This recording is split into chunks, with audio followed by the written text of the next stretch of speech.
జగన్ పర్యటనలపై హోంమంత్రి అనిత ఆగ్రహం వ్యక్తం చేశారు. అభివృద్ధిని చూసి ఓర్వలేక విధ్వంస యాత్రలు చేస్తున్నారని మండిపడ్డారు. జగన్ బయట అడుగు పెడితే విధ్వంసం అరాచకమని విమర్శించారు. నేరస్తులకు కొమ్ము కాస్తూ వారికి వత్తాసు పలుకుతున్నారని ఫైర్ అయ్యారు. తప్పులు చేసి విచక్షణ లేని మాటలు మాట్లాడే వారిని అరెస్టు చేస్తే కక్ష సాధింపు అంటున్నారని, ఇలా అనడానికి వైసీపీ నాయకులకు సిగ్గు అనిపించట్లేదా అని దుయ్యబట్టారు.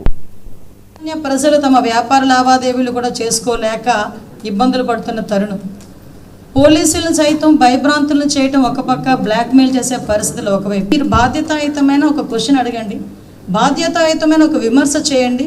మేము ఈరోజు చెప్పడానికి సిద్ధంగా ఉన్నాం. గవర్నమెంట్ ఈరోజు సిద్ధంగా ఉంది గవర్నమెంట్ చెప్పడానికి.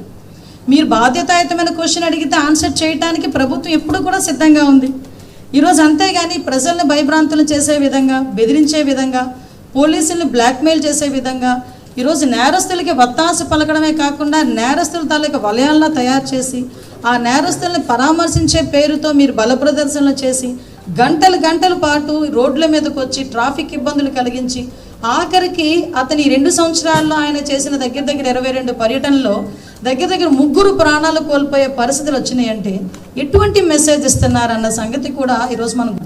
సో నేను ఒక గొడ్డలపాటి అధ్యక్షుడు, అతను బయట అడుగు పడితే అతను అడుగు గనక బయట పడితే విధ్వంసం అరాచకం ఏ మేరకు వెళ్తున్నాయి విధ్వంసాలు అరాచకాలు అంటే ప్రజలు కూడా భయభ్రాంతులకు గురయ్యేటట్టుగా అతను బయట అడుగు పడితే మహిళలకు